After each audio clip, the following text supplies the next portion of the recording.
It's because Windows 10 knows he's doing a Linux podcast. All right. Right now we're going to talk about the current state of Linux laptops. I say they're shit. I say laptops aren't real computers. Fuck you. Some of us actually have to have them, for work purposes and things of that nature, and we can't drag our entire setup with us everywhere we go. But no, I have to agree with you, Atomic. They are total shit right now. Like, the choices you have... I mean, I'm not saying that there are some companies out there that produce Linux laptops that are decent. Sort of. 10 years ago. But, like System 76, they make a plastic most of their laptops are plastic. Most of them are okay. I mean, they got good power and stuff to them. But I want to make a disclaimer. System 76, and no way does System represent Osiris. And if you want to send me a free laptop for testing, I will happily take one and call it the bee's knees. Okay, proceed.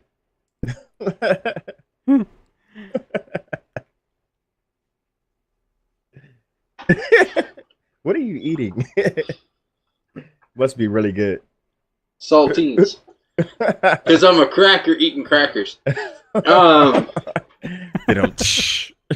Anyway, back to what I was saying before I was rudely disclaimered.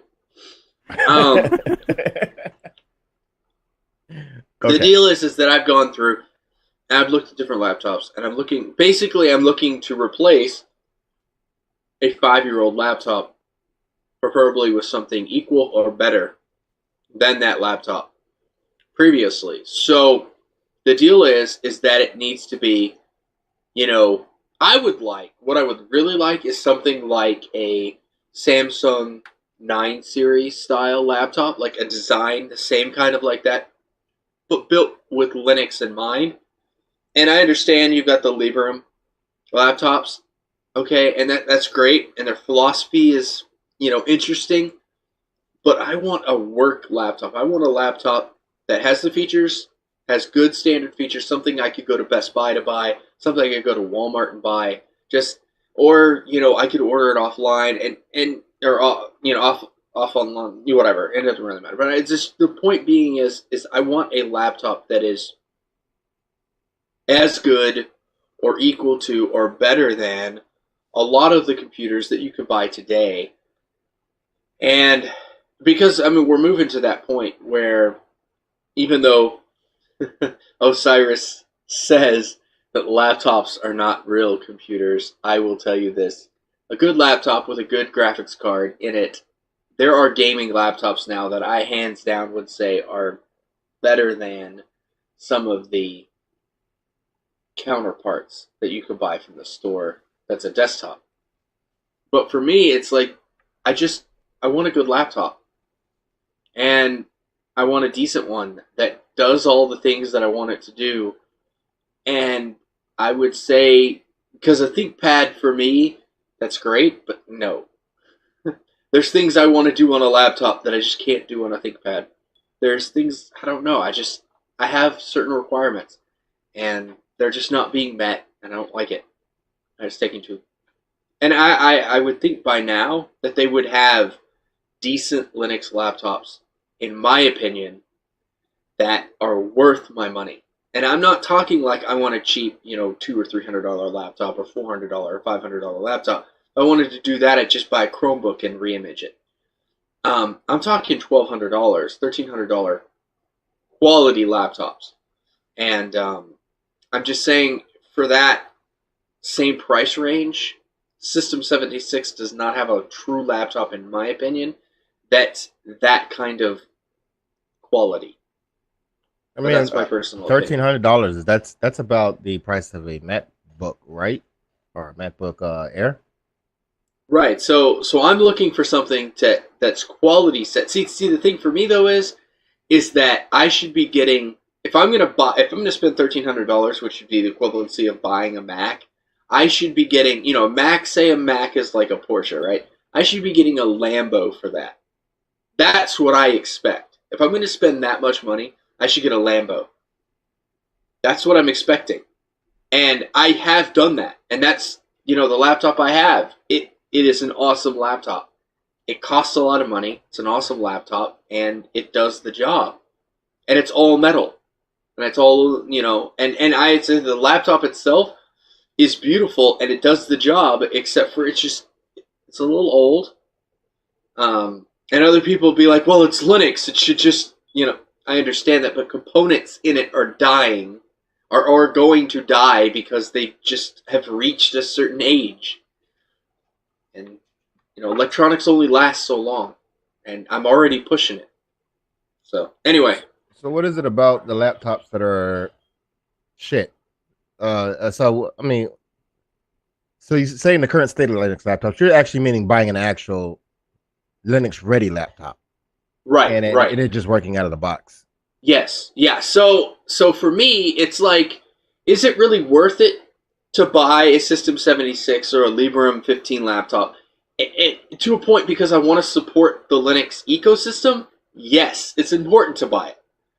But at the same time, I want an option, in my opinion, that is equal to a thin and light Samsung 9, a beautiful, like, the thin metal HP style that there are. I want something that is both elegant and at the same time functional.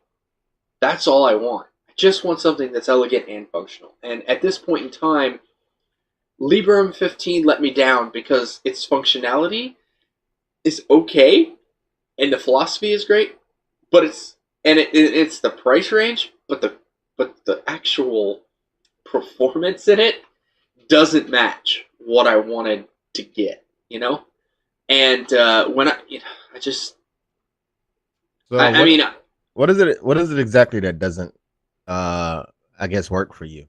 Is it the price to the performance, or is it specific things like, I don't know?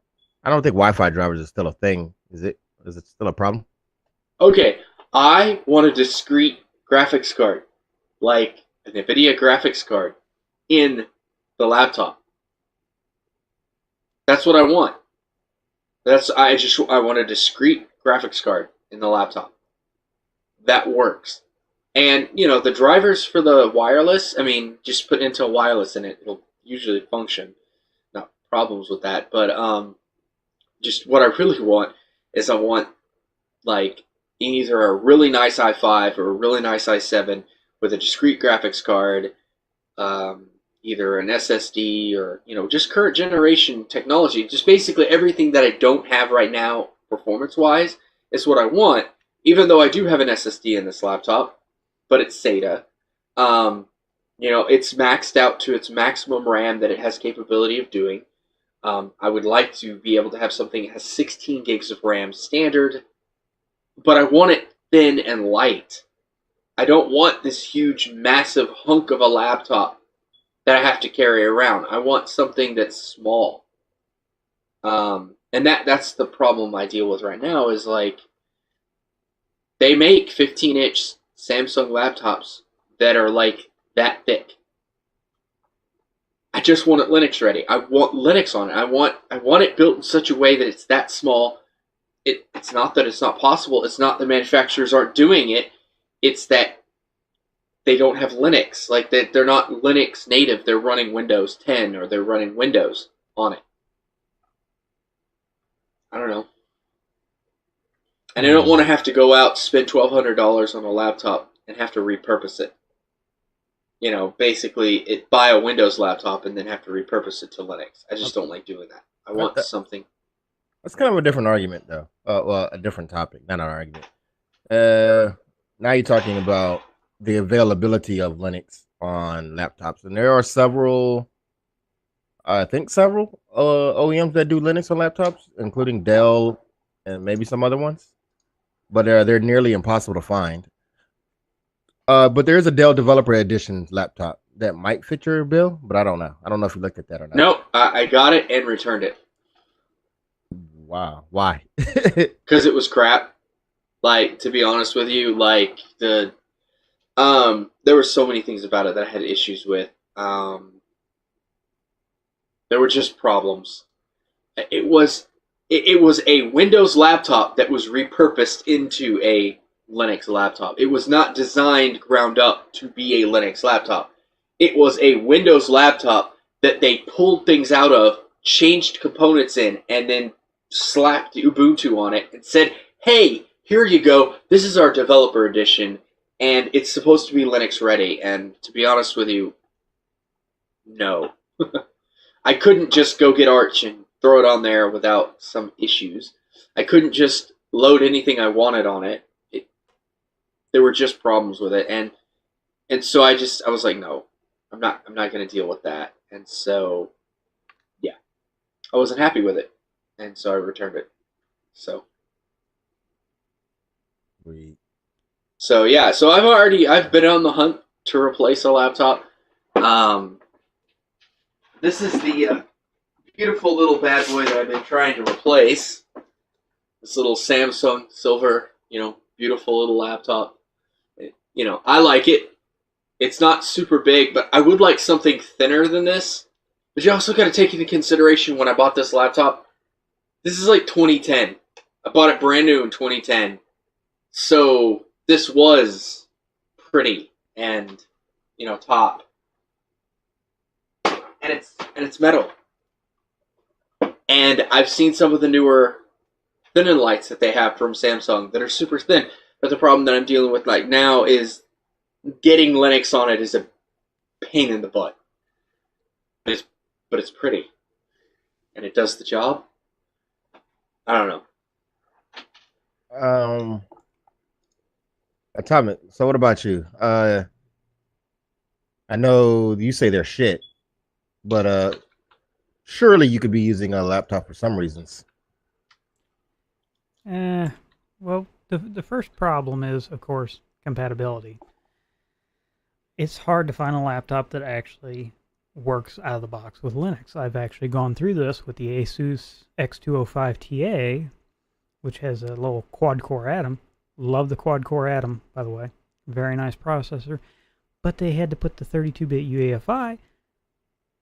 Not a big problem by itself. But then the audio didn't work, the Wi-Fi didn't work, the Bluetooth didn't work. It basically didn't work. And sleep didn't work on it either. Now I have two different categories of things that I'm looking for in a laptop, and the first is kind of jives with a lot of the Chromebook level stuff that's out in the market, because I don't trust Android with SSH keys. I want little tiny thing, good battery life that I can use to SSH in with, and for that I chose the Dell Inspiron 11 3162. It's got a little dual core Celeron, 2 gigs of RAM and a 32 gig SSD. Of course, sleep doesn't work on this thing either. It's a little janky in that regards. The other niche that I want filled is a larger, 15-inch or so, maybe 14-inch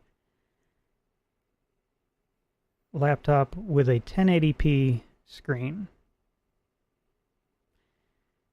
Intel Iris Pro graphics, and I want a Xeon. There is one Xeon, sorry, 3 Xeons with Iris Pro graphics. And I want one of those Xeons with 32 gigs of ECC RAM. Yeah. That's a unicorn.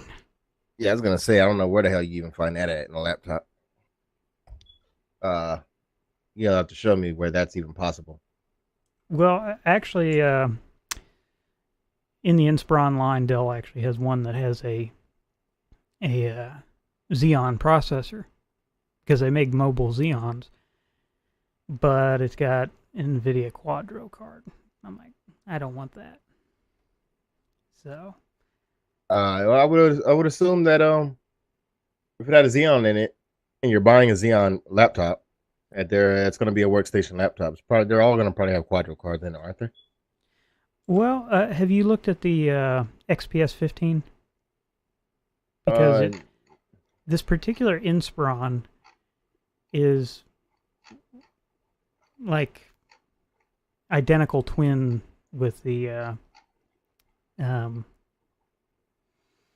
XPS line. So it looks like an XPS with a Xeon in it. Oh. So, nice. Yeah, I still don't think laptops are real computers. But I don't know. I don't have currently I don't have a specific needs like you guys have for a laptop. I threw one. I just recently put Ubuntu Mate on my wife's HP with a Pentium dual core with hybrid threading, I think. Well, I don't think they make Pentiums with hybrid threading. Well, it has 4 cores there. Then it probably has 4 genuine cores, because they have made some Pentiums that are genuine quad cores. I don't know why, but they have. And one of these days, when I get this laptop with this Xeon, I'm going to do the show on it. Just to show you up. Whatever. When I put Ubuntu Mate on her computer, everything seems to work fine. No issues. Everything worked out the box. And, I mean, granted, that's an older computer. It's not new by no standard. One thing that's weird about it is that it freezes in full screen mode when you're watching a video. But who knows what the hell that is? Could be something different. That's been my recent foray into laptops, and that's it. And that's all I care about, laptops. Everybody in the house has tablets or actual computers. Actually, I'm not even a fan of laptops anymore, but I don't need one for work. That's why.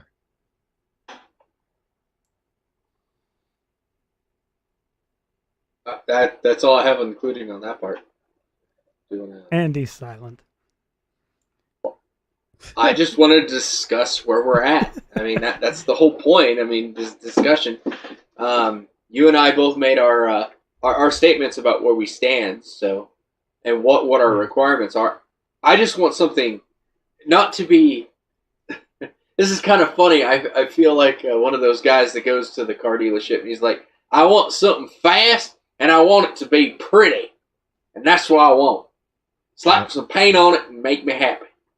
That's literally what I feel like when I'm talking about a Linux laptop. Is I want it to be fast, I want it to be current, I want it to be good, but at the same time, I also want it to be pretty. And because I'm going to be in public, I'm going to be out somewhere, and I want a showpiece. I want something that people can see when I show up and I boot up Linux, and they're like, "Wow, that's awesome! That's super pretty. It's awesome. It looks good, and it's got Linux on it." That's what I want. And just, I mean, the Librem laptops are close. They're very close. But there's a little too much extra baggage I don't want to deal with that I don't care about. I just want something pretty and fast. And I want, like, an actual discrete graphics card. Because sometimes there's things I got to do. Sometimes if I'm out in public, I won't play some games on this laptop. You know, if I'm out, it's pretty, it's good, it's awesome, and I'm out in public and I want to play video games. Or I want to go do something. Well, Linux doesn't have any games. What are you talking about? Don't tell me that. Don't tell me that. That's a lie. That's a lie. I know Linux has video games. I know I can, play games on Steam. Because sometimes maybe I want that laptop, maybe I want to sit with that laptop in the living room. And I don't feel like walking into my office and sitting down and playing a game. I just want to stream to it. I want a discrete graphics card that has good quality that I can stream to. And I got to have that 1920 by 1080 display so I can crank up the text and make it super big so that I can see it. Because, these aren't for looks. These be real. I'm blind. I need my big text. But anyway, other topic that I discussed with them is about Microsoft and their stupidity. I love it. It makes me happy in so many ways how stupid they're being right now. So over the last say a couple of months, maybe 3 or 4 months, I have consistently been contacted by people who have Windows machines, old Windows machines like Windows 7 and Windows 8, and they've been complaining. They've been powering off their computers, coming back, turning the computer on, and voila, they now have Windows 10. They don't want it. Some of them have proprietary software that they specifically. I understand. We're Linux people, and I get it. We're talking about this, but this is very important. Not only is it a security risk, in my opinion, but the other issues that I have in concerning for this is some people have games and other things that they want to play on these machines, and they like them. Now, a couple of them actually had me back up their data, pull off Windows, and put Linux on because they just play older games, and I was able to get the games to run and whine, and they're happy, and they don't have to worry about powering the machine off and powering it back on and it being something else the next day. But for me is, if this continues, if this trend, and the issues and the trickery that they're doing, if you want to pull up the crazy Windows push link that I posted. So there are a lot of people who are running Windows machines now, and I've actually heard it. Not only did the person actually post an article to this, but there are actually people that are turning off their security.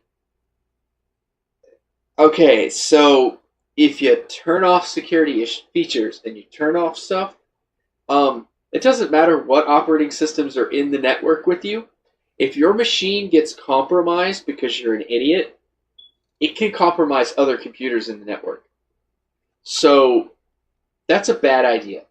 And the fact that Microsoft is causing people to get to that point to where they're like, well, I just don't want to upgrade. I want you to leave me alone. I'm having to use third-party software to get this stuff disabled. That's just going to push people, in my opinion, this is my opinion, it's just going to push people to find alternatives, whether they're going to Mac or they're going to go to Linux, and they're going to go to alternatives, which is going to make a gaming thing, in my opinion, it's going to make us be more... Osiris, I don't really know how to put it, but basically it makes our platform and other platforms, Linux in general, SteamOS, whatever you want to call it, whether it's abandoned or not, anybody's game or question for that, it makes it more desirable, I would say, for us, because people can trust. I agree, but I don't know if it... I agree that it's more desirable, but I don't know about the actual action of doing it. So, I mean, just for reference for those who are watching, listening, whatever, I pulled up the market share numbers. Windows 7 is still at 47%, or 48%, essentially. And Windows 10 is at 15.3%, which is interesting. Well, I'm going to just interject here for a moment. I never saw a Windows XP system in the wild that had automatic updates turned on. Every single one had the automatic updates turned off. So I don't think this is a new thing that people want to turn the updates off so that their shit doesn't update. I've even turned off automatic updates in Linux. When I ran Ubuntu, I had that turned off. I update manually at my schedule. If you're going to manage your system, that's probably the best way to do it. Yeah, but I'm just assuming that all users are stupid, though. Right. I'm going off that premise that all users, not that they're individually stupid, but computer stupid. I'm gonna say that most users are just computer stupid, and whatever the default is in Windows, which I think, like Atomic said, I think it's automatically off except for essential critical security updates. Maybe, I don't remember. But most of them are already off. But Windows 10 doesn't give a fuck what you say anyway. It doesn't care if you turn them off or on. It's still going to give you the little notification. And while you're sitting there saying that I'm not getting any updates, it's going to download Windows 10 in the background. All what is it? 4 gigs, 8 gigs, whether you have it or not. which is also a problem. I think that's also everything about Windows 10 is a problem when it comes to upgrading, because it's downloading almost 4 or 8 gigs worth of data. Who knows if you have that hard drive space? And you know what happens if you run out of hard drive space on Windows? Completely will eat your system. Then there's bandwidth issues. Who's paying for that bandwidth? Microsoft didn't ask me if I wanted to pay for this bandwidth for this fucking 8 gigs. And then I don't believe in upgrading OSs. I am actually 110% against upgrading an OS from one version to another without clean installing it. Just because, in my experience, that's always been a problem. And when I had Windows 7, it was Windows 8, and it upgraded to Windows 10. Guess what happened? It bricked itself. Wife's laptop bricked itself. Friend's laptop bricked itself. Every fucking thing. It bricks so hard that you just can't even. There's because a lot of especially laptops, will have a recovery partition. That's not even useful anymore. It eats that shit too. Everything about this shit is just terrible. Well, go ahead. And as a side note to this too, I mean, even after Windows 10 takes over to your system, it still pulls crap down. Like, for example, just a personal experience, because I have to deal with a Windows 10 machine. It decided just randomly that it was going to update the graphics driver, which totally made Windows unbootable. Like it would go to Windows, then it would go into some kind of weird safe mode thing, and then it wouldn't do anything. And I had to revert the graphics driver, disable it so that it wouldn't do it again. But I'm concerned that it's going to do it again, so I don't know. All right, Windows does whatever the hell Windows wants to do. But here's the thing on that. How is that going to affect gamers? If the platform, the whole purpose of the computer that you have, if you're a gamer and the purpose of your machine is to play video games, and you're playing video games, and say, for example, you're in the middle of this really awesome campaign, you're almost done with it, you haven't really reached a save point or a spot where you can stop and stop your progression, and then Windows decides, I'm going to update myself. Windows 10 will, while you're in the middle of doing something, stop whatever you're doing and reboot itself and start its update. Windows 10 does that on its own. There have been live streamers who have been on Twitch that has happened to. There are people that have been doing stuff randomly. There have been news people on TV that have dealt with it, where it just does whatever it wants, just because it feels that it can. Microsoft has come to a point where they're pulling Internet Explorer all over again. That's what they're doing, but they're using an entire operating system to do it. Do I want to dog on them? No. Is it at this point in time technically a better platform for certain things? And in video games has to be that thing right now? Maybe. Because there are not a bunch of triple titles that I can throw on Linux and be like, oh, I'm happy and super excited about. So I have to deal with it. If I want to play video games, there are some games. Now, Atomic gives me crap about it, because there's some games I want to play that I can't play on Linux. I can't get him to work on Wine, which is retarded. I mean, there's a lot of. I'm not against Microsoft or Windows. There's a lot of good things to be. I don't know if they're good things. Better things to be said about Windows, as far as say gaming, right? I mean, Linux is in its infancy as far as gaming. There's a lot of things that need to be worked out in Linux for it to be, in my opinion, the true alternative or main platform for that matter. Either way, however you want to look at it. There's things. I mean, Windows has been grooming DirectX and its gaming platform. They haven't really been grooming it. The industry has been grooming it for how long has DirectX even been out? Or since Windows 3 something? DirectX is on its 12th iteration, so yeah. So and I think there's been a new DirectX per platform cycle. So let's see. DirectX 11 was Windows 7, right? Or was DirectX 11 Windows 8? But I am Googling it while you talk, so burn time. DirectX 11 worked on Windows 7. Yes, that's true. I think there were more. There was a faster evolution of it back in the Windows 98 era. according to Wikipedia, it was released in looks like 94 with Windows 95. That doesn't make sense. Wikipedia, you're retarded.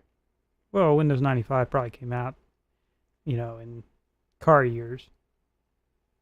Yeah, that is true. Windows 95 technically came out in 94, which was in parallel to NT.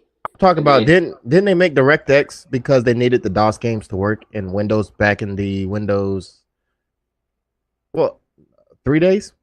Was that the issue? No. Okay, maybe not. No, because the reason they built the Xbox was because it was the DirectX box. Yeah, I understand that. No.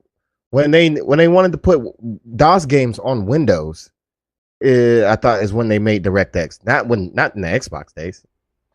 No.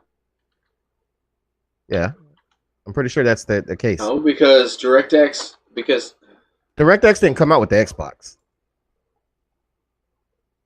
No, it didn't. But I'm just saying DirectX's actual origin.